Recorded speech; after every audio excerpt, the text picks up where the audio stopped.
നിങ്ങളിൽ ചിലർ ഹർമഗദ്ദോൻ യുദ്ധത്തെക്കുറിച്ച് കേട്ടിരിക്കാം, ചിലർ ഹർമഗദ്ദോൻ എന്നുള്ള പേരും കേട്ടിരിക്കാം. We're going to go into the details of this battle shortly. ഈ യുദ്ധത്തിന്റെ വിശദാംശങ്ങളെക്കുറിച്ച് നാം ചുരുക്കമായി നോക്കുവാൻ പോകുന്നു. We sitting here are also directly involved in that battle, as we will see now. We who are seated here are also going to be involved in that battle. ഇപ്പോൾ ഇവിടെ സന്നിഹിതരായിരിക്കുന്ന നാമും ആ യുദ്ധത്തിൽ പങ്കാളികളായി തീരുവാൻ പോകുന്നു.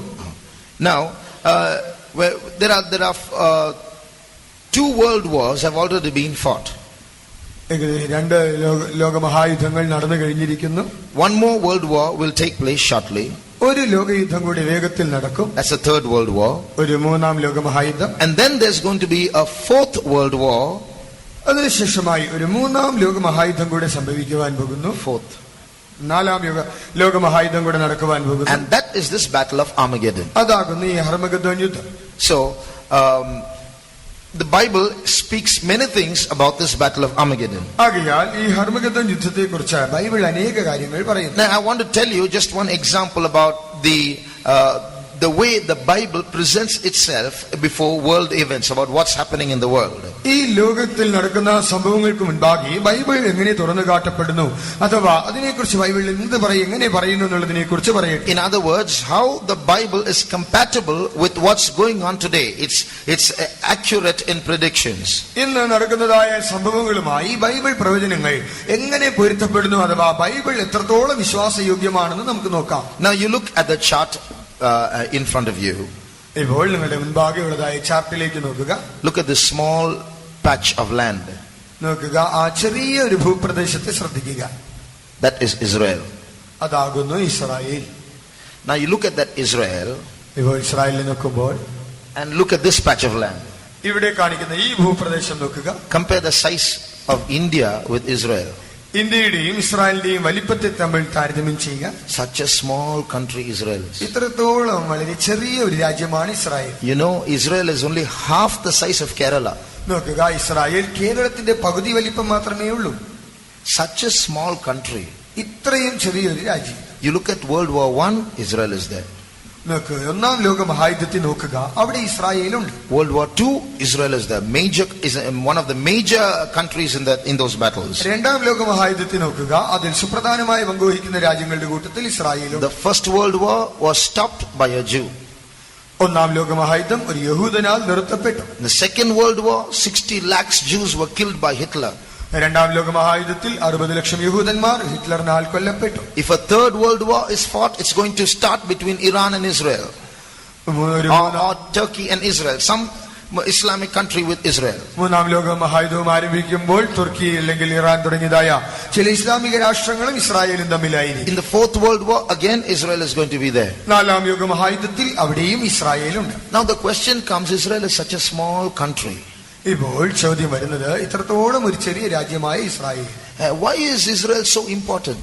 എന്തിന് ഇസ്രായേലിന് ഇത്രത്തോളം പ്രാധാന്യമുണ്ട്? Why is everybody hating Israel? എന്തുകൊണ്ട് എല്ലാവരും ഇസ്രായേലിനെ ഇത്രത്തോളം വെറുക്കുന്നു? You look at the neighboring countries of Israel. ഇസ്രായേലിന്റെ അയൽ രാജ്യങ്ങളെ നോക്കിയാൽ next to Israel is a country called Jordan. ഇസ്രായേലിന് തൊട്ടടുത്ത് യോർദാൻ എന്നൊരു രാജ്യം. Behind that you see a big country called Iraq. അതിന് പുറകിലായി ഒരു വലിയ രാജ്യം Iraq. Behind that big Iran. അതിന്റെ പുറകിൽ ഒരു വലിയ Iran. And the north of it you see Syria.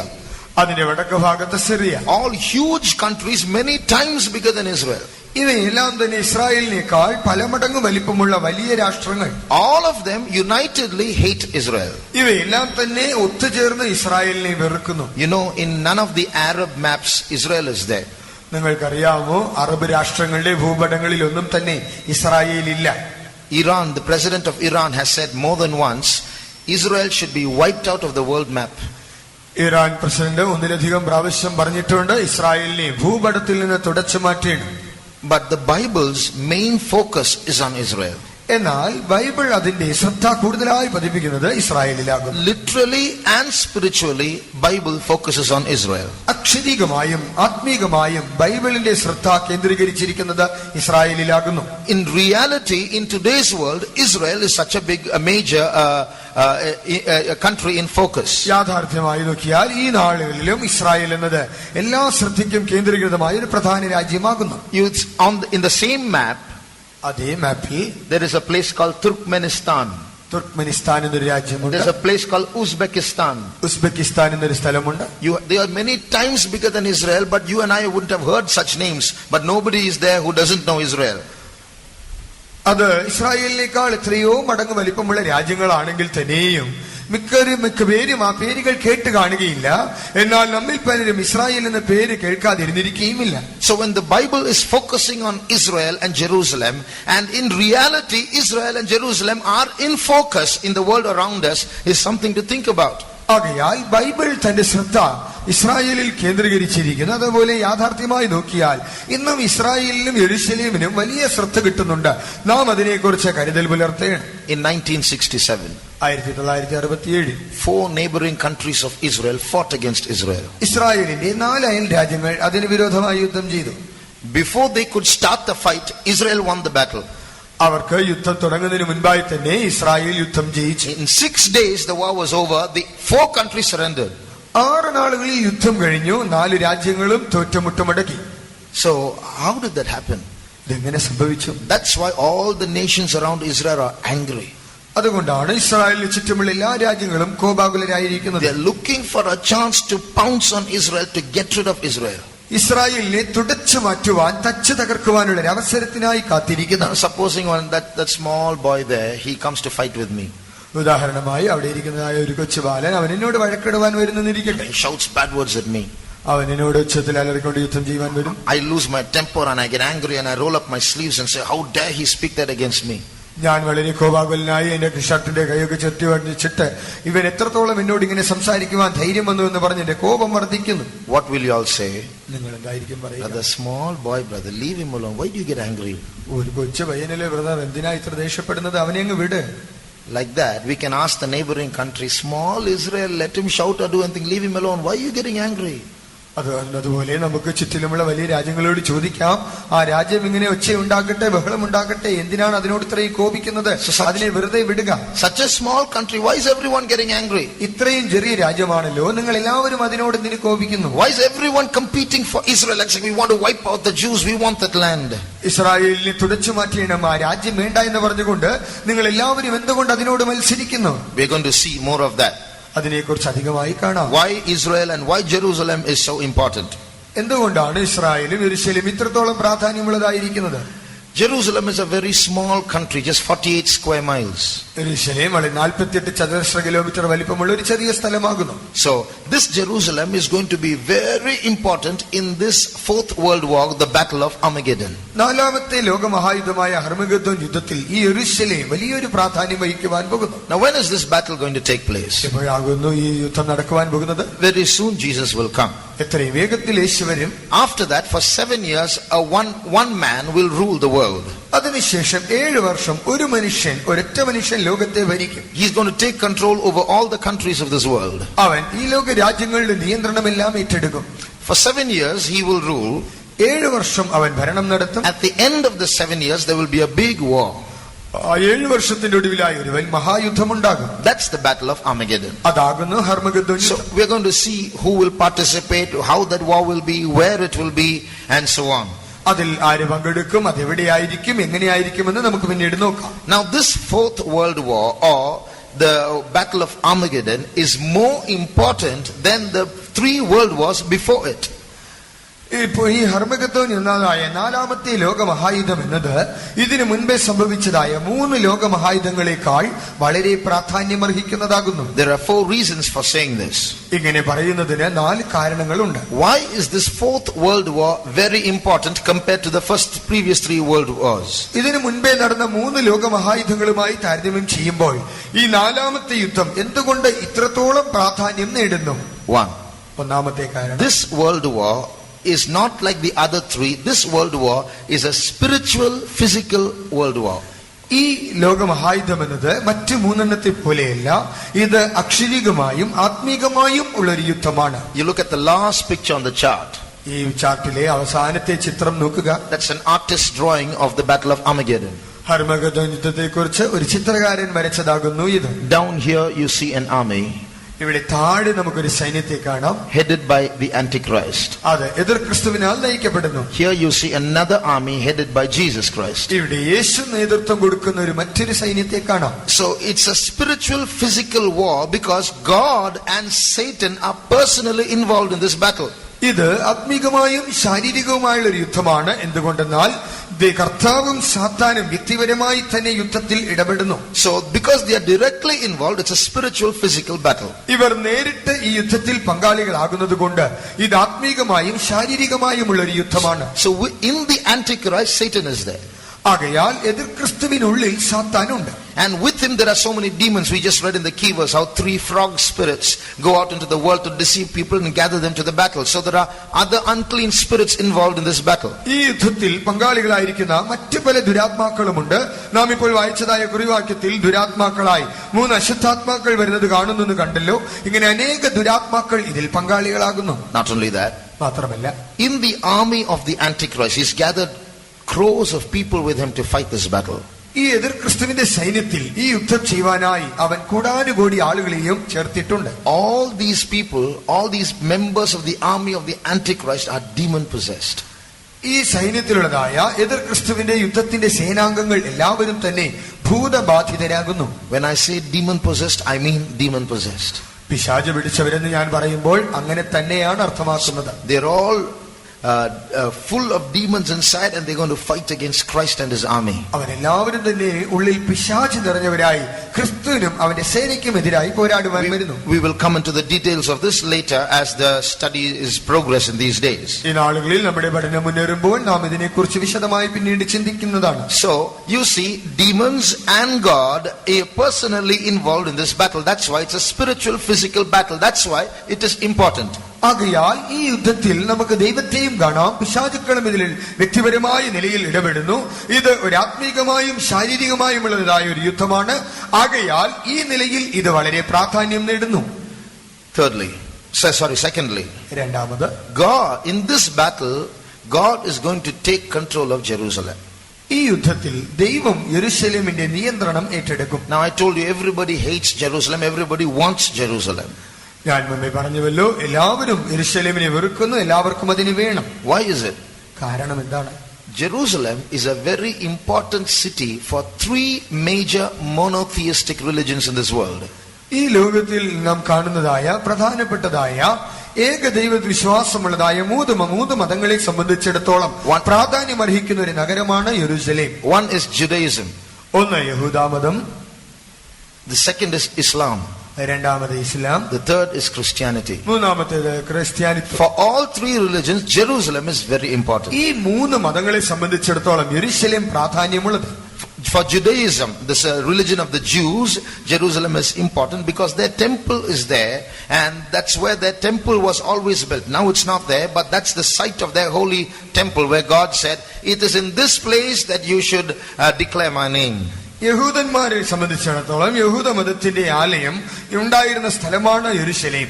അവരുടെ ആ വിശുദ്ധാലയം ആ സ്ഥലത്തുണ്ടായിരുന്നത് കൊണ്ട് അവരവിടെ അത് പണിയുവാൻ ആഗ്രഹിക്കുന്നു. കർത്താവ് പറഞ്ഞു, എന്റെ നാമം സ്ഥാപിക്കുവാൻ ഞാൻ ഈ സ്ഥലം തിരഞ്ഞെടുത്തിരിക്കുന്നു.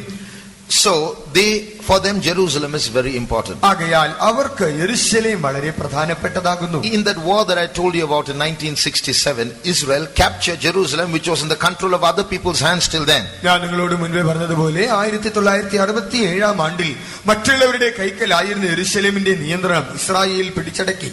For centuries, Jerusalem has not been in the hands of Israel. എത്രയോ നൂറ്റാണ്ടുകളായി യെരൂശലേം ഇസ്രായേലിയരുടെ കൈവശമായിരുന്നില്ല. You know, in Bible history, how the Egyptians, then the Assyrians, and then the Babylonians, the Medo-Persians, the Greeks, the Romans, one after the other started taking control of Jerusalem. നാം ബൈബിളിൽ നോക്കിയാൽ നമുക്ക് കാണുവാൻ കഴിയുന്നുണ്ട്, ഈ യെരൂശലേമിന്റെ നിയന്ത്രണം ഒന്നിൻ പിറകെ മറ്റൊന്നായി ഈജിപ്ഷ്യരും അരാമ്യരും ബാബിലോന്യരും മറ്റുവിധമായ സാമ്രാജ്യങ്ങൾ എല്ലാവരും ഇവരുടെ നിയന്ത്രണം ഏറ്റെടുത്തിരുന്നു. After that, the Byzantines, the Turks, the Britishers, one after the other, they started controlling Jerusalem. അതിനുശേഷമായി തുർക്കികളും ബ്രിട്ടീഷുകാരും ഒക്കെയും ഒന്നിനു പിറകെ മറ്റൊന്നായി യെരൂശലേമിന്റെ നിയന്ത്രണം വെച്ചിരുന്നു. Even though they got their independence in 1948, 1948 അവർക്ക് സ്വാതന്ത്ര്യം ലഭ്യമായി എങ്കിൽ തന്നെയും only part of Jerusalem was in their control. യെരുശലേം ഭാഗികമായി മാത്രമേ അവരുടെ നിയന്ത്രണത്തിലായിരുന്നുള്ളൂ. It was in this 1967 6-day war that they got all of Jerusalem. 1967 ഈ 6 ദിന യുദ്ധത്തിലാണ് അവർ യെരുശലേമിന്റെ മുഴുവൻ നിയന്ത്രണവും പിടിച്ചടക്കിയത്. Today the Israelites say that Jerusalem is their capital, but the UN, the United Nations organization, says no, we won't agree. That's a controversial land. Tel Aviv is your capital. ഇന്ന് Israel യെരുശലേമാണ് തങ്ങളുടെ തലസ്ഥാന നഗരമെന്ന് പറയുമ്പോൾ ഐക്യരാഷ്ട്ര സംഘടന പറയുന്നത് അതൊരു തർക്കസ്ഥലമാകയാൽ അതിനെ ഞങ്ങൾ അംഗീകരിക്കുന്നില്ല, നിങ്ങളുടെ തലസ്ഥാനം ടെൽ അവീവ് ആയിരിക്കും. So even today this Jerusalem is under controversy. ആകയാൽ ഇന്നും യെരുശലേം ഒരു തർക്ക വിഷയമായിരിക്കുന്നു. So of these 3 monotheistic religions, you see now Jerusalem is a problem for Judaism. ആകയാൽ ഇപ്പോൾ ഈ 3 ഏകദൈവ വിശ്വാസമുള്ള മതങ്ങളിൽ യെരുശലേം യഹൂദ മതത്തിന് പ്രധാനപ്പെട്ടതെന്ന് കണ്ടു. So they want it. അവർക്ക് അതിനെ വേണം. Secondly, the Muslims also want it. രണ്ടാമതായി മുസ്ലിംകൾക്കും അത് വേണം. You know why? കാരണം അറിയാം. One, because of these wars that are going on for many ages. എത്രയോ കാലങ്ങളായി ഈ യുദ്ധം ഇങ്ങനെ നടന്നു പോകുന്നു. From the Old Testament Bible times these wars are taking place. എപ്പോഴാണെന്ന് നോക്കിയാൽ ഈ യുദ്ധം പഴയ നിയമകാലം മുതൽ തന്നെ ആരംഭിച്ചതാണ്. Now for Islam, Jerusalem is an important country because they claim that their last prophet Muhammad was ascended to heaven from Jerusalem. ഇസ്ലാമിയരെ സംബന്ധിച്ചിടത്തോളം യെരുശലേം വളരെ പ്രധാനപ്പെട്ടതാണെന്ന് അവർ പറയുന്നതിന്റെ കാരണം അവരുടെ അന്ത്യപ്രവാചകനായ മുഹമ്മദ് താൻ സ്വർഗത്തിലേക്ക് ആരോഹണം ചെയ്തത് യെരുശലേമിൽ നിന്നായിരുന്നു എന്ന് അവർ വിശ്വസിക്കുന്നു. And their third most important place of worship is there in Jerusalem. അവരുടെ ആരാധനാ സ്ഥലങ്ങളിൽ മൂന്നാമത്തേതായി ആരാധനാ സ്ഥലം അത് യെരുശലേമിൽ കാണപ്പെടുന്നു. So the Muslims want it. ആകയാൽ മുസ്ലിംകൾക്ക് അത് വേണം. The Christians want it because Jesus was born there and died there. ക്രിസ്ത്യാനികളെ സംബന്ധിച്ചിടത്തോളം യെരുശലേം എന്ന് പറയുമ്പോൾ കർത്താവായ യേശുക്രിസ്തു അവിടെ ആകുന്നുവല്ലോ. He wasn't born there. That's why he served and died finally. കർത്താവായ യേശു അവിടെ ശുശ്രൂഷ ചെയ്ത് ഒടുവിൽ അവൻ അവിടെ മരിച്ചു. And even the previous centuries, the Roman Catholics held crusades and killed so many Jews to try to capture Jerusalem. മുൻ നൂറ്റാണ്ടുകളിൽ റോമൻ മതം അവിടെ വലിയ crusades, wars, holy wars. അവർ വലിയ വിശുദ്ധ യുദ്ധങ്ങൾ നടത്തി ആ സ്ഥലം പിടിച്ചടക്കുവാൻ എത്രയോ യഹൂദന്മാരെ കൊന്നൊടുക്കുകയുണ്ടായി. So now you see why Jerusalem, though it's a small city, is so important for crores in this world. ആകയാൽ യെരുശലേം ഒരു ചെറിയ നഗരമായിരിക്കെ തന്നെ ഈ ലോകത്തിലുള്ള കോടാനുകോടി ആളുകളെ സംബന്ധിച്ചിടത്തോളം എത്രത്തോളം പ്രാധാന്യമുള്ളതാണെന്ന് നമുക്ക് മനസ്സിലാക്കുവാൻ കഴിയുന്നു. So Israel wants it. ആകയാൽ ഇസ്രായേലിന് അത് വേണം. Islam wants it. ഇസ്ലാം മതത്തിന് അത് വേണം. Christianity wants it. ക്രിസ്ത്യാനിത്വത്തിനും അത് വേണം. The Antichrist wants it. എതിർ ക്രിസ്തുവിന് അത് വേണം. We're going to see that. അതിനെക്കുറിച്ച് നോക്കാം. China is going to try to take control of Jerusalem. We're going to see that also. ചൈനയ്ക്കും യെരുശലേമിന്റെ നിയന്ത്രണം വേണമെന്നുണ്ട്, അതിനെക്കുറിച്ചും പിന്നീട് നോക്കാം. So everyone is competing for Jerusalem, but in this battle of Armageddon, God is saying nobody's going to have it. I'm going to have it, and He'll take control of Jerusalem. യെരുശലേമിന്റെ നിയന്ത്രണത്തിന് വേണ്ടി എല്ലാവരും മത്സരിക്കുമ്പോൾ ഈ യുദ്ധത്തിൽ കർത്താവ് പറയും അതിന്റെ നിയന്ത്രണം ഞാൻ നിങ്ങൾക്ക് വിട്ടുതരികയില്ല, അതിന്റേതായി തീരും. So in this Jerusalem is going to be the world capital, the world headquarters in that 1000-year reign after the Antichrist regime.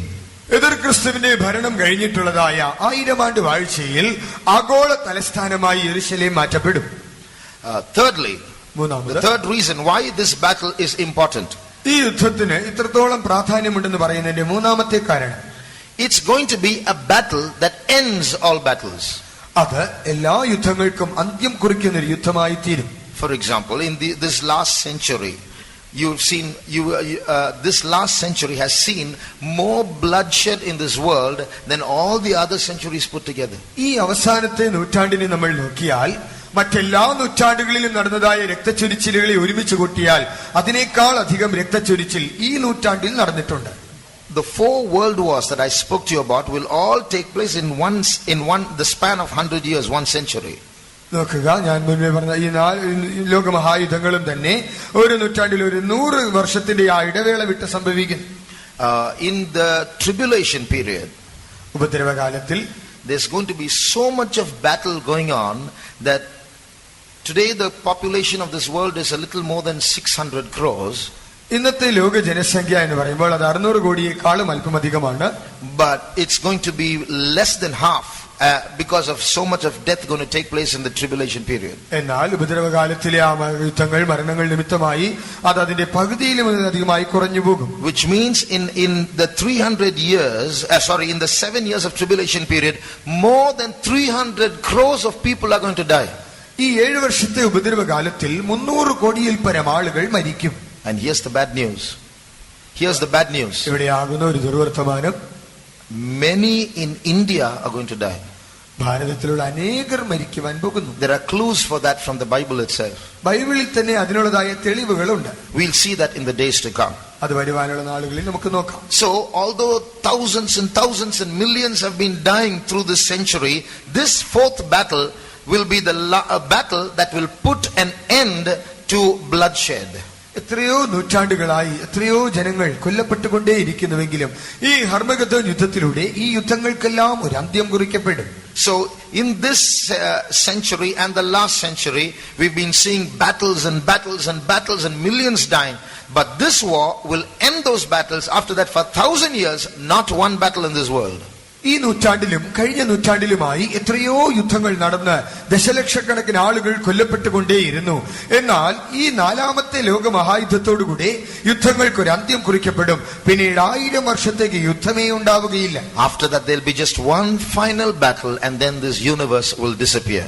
അതിനുശേഷമായി ഒരേ ഒരു അന്തിമ യുദ്ധം, അതിനുശേഷം ഈ പ്രപഞ്ചം തന്നെ അപ്രത്യക്ഷമാകും. The fourth reason why this battle is important. ഈ യുദ്ധത്തിന് പ്രാധാന്യമുള്ളതിന്റെ 4ാമത്തെ കാരണം, through this battle there will be a great cleansing in the land. ഈ യുദ്ധത്തിലൂടെ ദേശത്തൊരു വലിയ ശുദ്ധീകരണം ഉണ്ടാകും. That means now we know how sin is increasing. ഇന്ന് പാപം എങ്ങനെ പെരുകുന്നു എന്ന് നമുക്കറിയാം. How new founded religions are increasing. പുതുതായി നൂതന മതങ്ങൾ ആവിർഭവിക്കുന്നതും കാണുവാൻ. We know how Satanism is increasing. സാത്താന്യ മതവും എങ്ങനെ വർദ്ധിക്കുന്നു എന്ന് നമുക്കറിയാം. We know how worldliness is increasing. ലൗകികത പെരുകുന്നതും നമുക്കറിയാം. But with this world war, this whole world will be cleansed of sin and Satanism and worldliness and every other false religion in this world. എന്നാൽ 4ാമത്തെ ഈ ലോകമഹായുദ്ധത്തോടുകൂടി ഇന്ന് ലോകത്തിൽ കാണുന്ന പാപം, സാത്താന്യ മതം, ലൗകികത, ഈ ലോകത്തിലെ തെറ്റായ പ്രവണതകളെല്ലാം തന്നെ തുടച്ചു മാറ്റപ്പെട്ട് ഒരു ശുദ്ധീകരണം ഉണ്ടാകും. The Quran says that finally a time will come when every other religion will be removed from this world and Islam will be the world religion. ഖുർആൻ പ്രകാരം പറയുന്നുണ്ട്, ആദ്യ നാളുകളിൽ ലോകത്തിലെ മറ്റു മതങ്ങളെല്ലാം മാറ്റപ്പെട്ട് ഈ ഇസ്ലാം മാത്രം ഈ ലോകത്തിന്റെ മതമായി മാറ്റപ്പെടും. The Bible says no, every other religion will go out and Jesus will rule in this world with his saints and Christianity will be the world religion. Bible പറയുന്നത് അങ്ങനെയല്ല. മറ്റു മതങ്ങളെല്ലാം തുടച്ചു മാറ്റപ്പെടും, കർത്താവായ യേശുവും തന്റെ വിശുദ്ധന്മാരുമായി ഭരണം നടത്തും, ക്രിസ്ത്യാനിത്വം മാത്രമേ ലോകത്തിലുണ്ടാകൂ. So we will wait and see which is going to be true. നമുക്ക് കാത്തിരുന്ന് കാണാം ഏതായിരിക്കും സത്യമെന്ന്. So in this final battle, it's a battle between good and evil, this fourth world war, this battle of Armageddon. And now today evil seems to be having the upper hand, but with that battle good will triumph over evil. ഈ 4ാമത്തെ ലോകമഹായുദ്ധം അഥവാ അന്തിമ യുദ്ധം എന്ന് പറയുമ്പോൾ അത് നന്മയ്ക്കും തിന്മയ്ക്കും എതിരെയുള്ളതായ ഒരു യുദ്ധമാണ്. ഈ നാളുകളിൽ എല്ലാ പോരാട്ടങ്ങളിലും തിന്മ മേൽക്കൈ നേടുന്നതായി നമുക്ക് കാണാം. എന്നാൽ ഈ ഒടുവിലത്തെ ഈ യുദ്ധത്തിൽ നോക്കിയാൽ നന്മയ്ക്കായിരിക്കും സമ്പൂർണ്ണ ജയം. With these 4 reasons we understand why this battle is very crucial, very important. ഈ യുദ്ധം എത്രത്തോളം നിർണായകമാണ്, എത്രത്തോളം പ്രാധാന്യമാണ് എന്നുള്ളതിന് ഈ 4 കാരണങ്ങൾ നമ്മൾ കണ്ടു കഴിഞ്ഞു. The next question, അടുത്ത ചോദ്യം, the first question that we saw is why this battle is important. ഈ യുദ്ധത്തിന് ഇത്രത്തോളം പ്രാധാന്യമുള്ളത് എന്തുകൊണ്ട് എന്നുള്ള ചോദ്യത്തിന് ഉത്തരം കണ്ടെത്തി. The second question is, രണ്ടാമത്തെ ചോദ്യം, why does this battle take place? What is it that causes this battle? എന്തുകൊണ്ട് ഈ യുദ്ധം നടക്കുന്നു, ഇതിന്റെ കാരണം, ഇതിന്റെ പിന്നിലെ കാരണം എന്ത്? When Jesus came, the Israelites, instead of recognizing him, called him an impostor. That means a false Messiah, and they crucified him. കർത്താവായ യേശുക്രിസ്തു ലോകത്തിൽ വന്നപ്പോൾ ഇസ്രായേലിയർ അവനെ തിരിച്ചറിഞ്ഞില്ല. അവനൊരു കള്ളപ്രവാചകൻ എന്ന് പറഞ്ഞ്, കള്ളനായ മശീഹ എന്ന് പറഞ്ഞ് അവനെ ക്രൂശിച്ചു. Till today the Israelites are waiting for the Messiah. ഇന്ന് വരെയും ഇസ്രായേലിയർ മശീഹായ്ക്കായി കാത്തിരിക്കുന്നു. So when the Antichrist comes into power, എതിർ ക്രിസ്തു അധികാരത്തിലേക്ക് വരുമ്പോൾ he's going to stop the third world war and thus rise into popularity. അവൻ മൂന്നാം ലോകത്തെ നിർത്തും, അങ്ങനെ അവൻ ജനപ്രീതി ആർജിക്കും. So in the third world war, all the nations are going to go against Israel. ആകയാൽ ഈ മൂന്നാമത്തെ ലോക മഹായുദ്ധത്തിൽ എല്ലാ രാജ്യങ്ങളും ഇസ്രായേലിന് പിന്നാലെ പോകും. And when the planes are about to drop bombs on Israel and destroy Israel, എല്ലാ സ്ഥലങ്ങളും ചേർന്ന് ഇസ്രായേലിൽ ബോംബിട്ട് അതിനെ പൂർണ്ണമായി നശിപ്പിക്കത്തക്കതായ സാഹചര്യം വരുന്ന ക്ഷണത്തിൽ it's this antichrist that comes up and brings a peaceful solution so that nobody is hurt. ഈ നിർണായകമായ സമയത്ത് ഈ എതിർ ക്രിസ്തു വന്ന് അവൻ ആ യുദ്ധത്തിനുള്ളതായ പരിഹാരങ്ങളെ കൊണ്ടുവരും, അങ്ങനെ ആർക്കും ദോഷമില്ലാതെ അത് കലാശിക്കും. That's how Israel is spared. അങ്ങനെയാകുന്നു ഇസ്രായേൽ രക്ഷപ്രാപിക്കുക. So they think that this man is the Messiah. ആകയാൽ ഇവനാണ് മശിഹ എന്ന് ഇസ്രായേല്യർ ചിന്തിക്കും. Because he rises up as Israel's peacemaker. എന്തുകൊണ്ടെന്നാൽ ഇസ്രായേലിന്റെ സമാധാനത്തിന്റെ കാരണഭൂതനായി അവൻ ഉദിക്കും. So when he comes to power, for the first 3.5 years of his rule, there will be no problem for Israel. ആകയാൽ അവൻ അധികാരത്തിൽ വന്നിട്ട് ആദ്യത്തെ 3.5 വർഷക്കാലത്തോളം ഇസ്രായേലിന് യാതൊരു വിധമായ പ്രശ്നങ്ങളും ഉണ്ടാവുകയില്ല. But at the end of those 3.5 years, എന്നാൽ ഈ 3.5 വർഷക്കാലങ്ങളുടെ കാലം തീരുമ്പോൾ he will do something very unexpected. Israel doesn't expect him to do it. He does something very, very wrong. That is wrong in Israel's law. ഇസ്രായേലിനെ സംബന്ധിച്ചിടത്തോളം ഈ 3.5 വർഷക്കാലത്തിന്റെ ഒടുവിലായി Israel ഒട്ടും പ്രതീക്ഷിക്കാത്ത, ഇസ്രായേലിനെ സംബന്ധിച്ചിടത്തോളം അവരുടെ പ്രതീക്ഷയ്ക്ക് വിരോധമായ വളരെ തെറ്റായ, അവരുടെ ന്യായപ്രമാണത്തെ സംബന്ധിച്ചിടത്തോളം വളരെ തെറ്റായ ഒരു പ്രവൃത്തി, അവരൊട്ടും പ്രതീക്ഷിക്കാത്തതൊന്ന് ഇവൻ ചെയ്യും. We will see those details in the days to come. വരുവാനുള്ള നാളുകളിൽ അതിന്റെ വിശദാംശങ്ങൾ നോക്കാം. So when he does that, Israel starts resisting him. അവൻ അങ്ങനെ ചെയ്യുവാൻ തുടങ്ങുമ്പോൾ ഇസ്രായേൽ അവനോട് എതിർക്കുവാൻ തുടങ്ങും. Then for the second 3.5 years, the whole of Israel is going to be in trouble. ആകയാൽ രണ്ടാമത്തെ 3.5 വർഷക്കാലം ഇസ്രായേൽ വലിയ കുഴപ്പത്തിലായി തീരും. In that time, the Antichrist will take control of Jerusalem.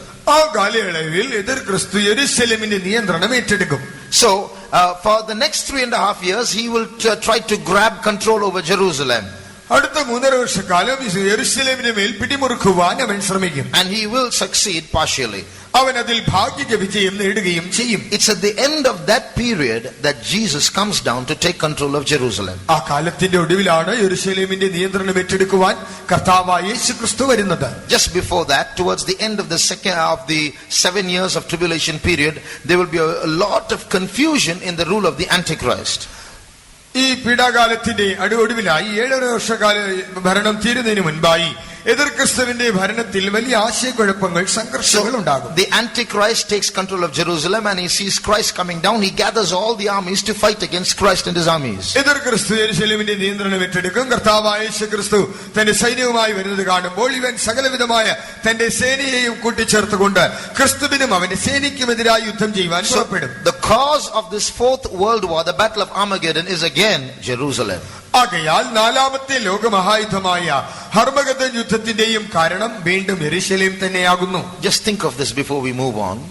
നമ്മൾ തുടർന്നു പോകുന്നതിന് മുൻപായി അതിനെക്കുറിച്ചൊന്ന് ചിന്തിച്ചു നോക്കാം. If literal Jerusalem is going to be so important that world wars have to be fought to protect it.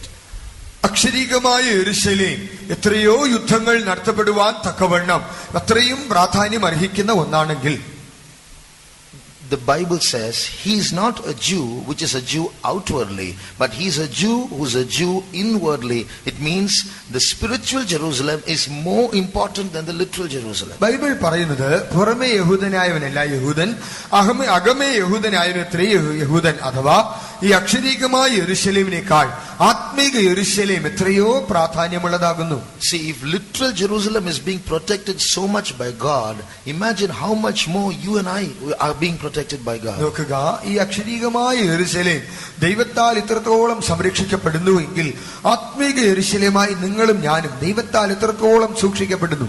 If you feel that you are in danger and God has forsaken you and abandoned you and handed you over to the enemy, it's your unbelief, it's not reality. നിങ്ങൾ അപകടത്തിലായി, നിങ്ങളുടെ യുദ്ധങ്ങളിൽ കർത്താവ് നിങ്ങളെ കൈവിട്ടു, ശത്രുവിന്റെ കയ്യിൽ ഏൽപ്പിച്ചു എന്ന് നിങ്ങൾ ചിന്തിക്കുന്നുവെങ്കിൽ അത് നിങ്ങളുടെ അവിശ്വാസം മാത്രമാണ്, അതൊരിക്കലും സത്യമല്ല. Ask God to open your eyes to see what the truth is. സത്യം എന്താണെന്ന് അറിയേണ്ടതിന് നിങ്ങളുടെ കണ്ണുകളെ തുറന്നു തരുവാൻ ദൈവത്തോട് ചോദിക്കുക. The next question. അടുത്ത ചോദ്യം, where is this battle going to take place? ഈ യുദ്ധം എവിടെ നടക്കുവാൻ പോകുന്നു? As the name suggests, it's called the Battle of Armageddon. Armageddon is a place. ഈ യുദ്ധത്തിന്റെ പേര് ഹർമഗദ്ദോൻ യുദ്ധം എന്നാണല്ലോ. ആകയാൽ ഹർമഗദ്ദോനിൽ ഈ യുദ്ധം നടക്കുവാൻ പോകുന്നു. So it's we read that in the last verse. Revelation 16:16. He gathered them. The Antichrist gathered them together in a place called Armageddon. വെളിപ്പാട് പുസ്തകം 16-ാം അധ്യായം 16-ാം വാക്യത്തിൽ നാം വായിച്ചു കേട്ടുവല്ലോ, ഹർമഗദ്ദോൻ എന്ന സ്ഥലത്ത് അവരെ കൂട്ടിച്ചേർത്തു. That word Armageddon comes from the Hebrew word Har-Megiddo, which means the Mount of Megiddo. ഇവിടെ ഹർമഗദ്ദോൻ എന്നതായ പേര് മൗണ്ട് ഹെഗിദോ എന്നൊരു പേരിൽ നിന്ന് വന്നതാണ്, അഥവാ മെഗിദ്ദോ പർവ്വതം എന്നതിൽ നിന്ന് ആവിർഭവിച്ചു. Where is that Megiddo? എവിടെയാണ് ഈ Megiddo? It's a place in central Israel. അത് ഇസ്രായേലിന്റെ മധ്യഭാഗത്തുള്ളതായ മധ്യ ഇസ്രായേലിലുള്ള ഒരു സ്ഥലം. There's a mountain. അവിടെ ഒരു പർവ്വതം. And there's a valley. അവിടെ ഒരു താഴ്വരയുമുണ്ട്. It's in that valley. It's a vast expanse of land, about 200 square miles. 200 ചതുരശ്ര മൈൽ ഭൂപ്രദേശം ഉൾപ്പെടുന്ന ഒരു വിശാലമായ സ്ഥലം ആ താഴ്വരയിലുണ്ട്. It's also called the Valley of Jezreel in the Bible. ബൈബിളിൽ ഇസ്രയേൽ താഴ്വര എന്നും കൂടി അത് വിളിക്കപ്പെടുന്നു. It is in that location that this war is going to take place. ആ പ്രത്യേകമായ സ്ഥലത്താണ് ഈ യുദ്ധം നടക്കുവാൻ പോകുന്നത്. Look at the chart in front of you. നിങ്ങളുടെ മുൻപിലുള്ള ചാർട്ടിൽ നോക്കുക. This is the picture of that valley. ആ താഴ്വരയുടെ ചിത്രം ഇവിടെ കാണുന്നുണ്ട്. So it's a vast expanse, about 200 square miles. അത് 200 ചതുരശ്ര മൈൽ വിസ്തൃതിയുള്ളതായ ഒരു വിശാലമായ ഭൂപ്രദേശം. The city of Nazareth. നസറത്ത് നഗരം. The Mount Carmel that we read of, where Elijah competed with the prophets of Baal. ബാലിന്റെ പ്രവാചകന്മാരോട് എലിയാവ് ഏറ്റുമുട്ടിയതായ കർമേൽ പർവ്വതം. They are all in that vicinity, in that area. അവയെല്ലാം തന്നെ ഈ സ്ഥലത്ത് ഉൾപ്പെടുന്നതാണ്. So this is the site of this battlefield. ആകയാൽ ഈ യുദ്ധക്കളം ഇത് തന്നെയാണ്. Now in history itself, many wars have already been fought in this valley. ചരിത്രത്തിൽ തന്നെ നാം നോക്കിയാൽ ഈ താഴ്വരയിൽ എത്രയോ യുദ്ധങ്ങൾ മുൻപേ നടന്നിട്ടുണ്ട്. For example, ഉദാഹരണമായി the battle that took place between Israel and Sisera, the Canaanite. കേനാന്യനായ സീസെരയും ഇസ്രായേലിലും തമ്മിൽ നടന്ന യുദ്ധം. The site of the battle was this valley. ആ യുദ്ധവും ഈ സ്ഥലത്ത് ഈ താഴ്വരയിൽ വെച്ചാണ് നടത്തപ്പെട്ടത്. Read Judges chapter 5 and verse 19. ന്യായാധിപന്മാരുടെ പുസ്തകം 5-ാം അധ്യായം 19-ാം വാക്യം. രാജാക്കന്മാർ വന്നു പൊരുതു, താനാക്കിൽ വെച്ച് മെഗിദ്ദോ വെള്ളത്തിനരികെ കനാന്യ ഭൂപന്മാർ അന്ന് പൊരുതു, വെള്ളി അങ്ങവർക്ക് കൊള്ളയായില്ല. The kings came and fought, then fought the kings of Canaan in Tanakh by the waters of Megiddo. They took no gain of money. So here we see that this battle took place at Megiddo. ഈ യുദ്ധവും മെഗിദ്ദോയിൽ വെച്ച് നടന്നു എന്ന് കാണുന്നു. Not only that, മാത്രമല്ല in the days of Josiah, the king of Judah, യഹൂദ രാജാവായ യോശിയാവിന്റെ നാളുകളിൽ a war took place where one Pharaoh Necho of Egypt came and fought. ഒരു മിസ്രയീമ്യ രാജാവായ ഫറവോൻ നെക്കോ അവിടെ വന്ന് യുദ്ധം ചെയ്തു. That was also in the site of Megiddo. അതും മെഗിദ്ദോ എന്ന സ്ഥലത്ത് വെച്ചാണ് ആ യുദ്ധവും നടത്തപ്പെട്ടത്. Read 2 Chronicles chapter 35 and verse 22. 2 ദിനവൃത്താന്തം 35-ാം അധ്യായം 22-ാം വാക്യം. എങ്കിലും യോശിയാവ് വിട്ടുതിരിയാതെ അവനോട് യുദ്ധം ചെയ്യേണ്ടതിന് വേഷം മാറി നെഖോ പറഞ്ഞ ദൈവവചനങ്ങളെ കേൾക്കാതെ അവൻ മെഗിദ്ദോ താഴ്വരയിൽ യുദ്ധം ചെയ്യുവാൻ വന്നു.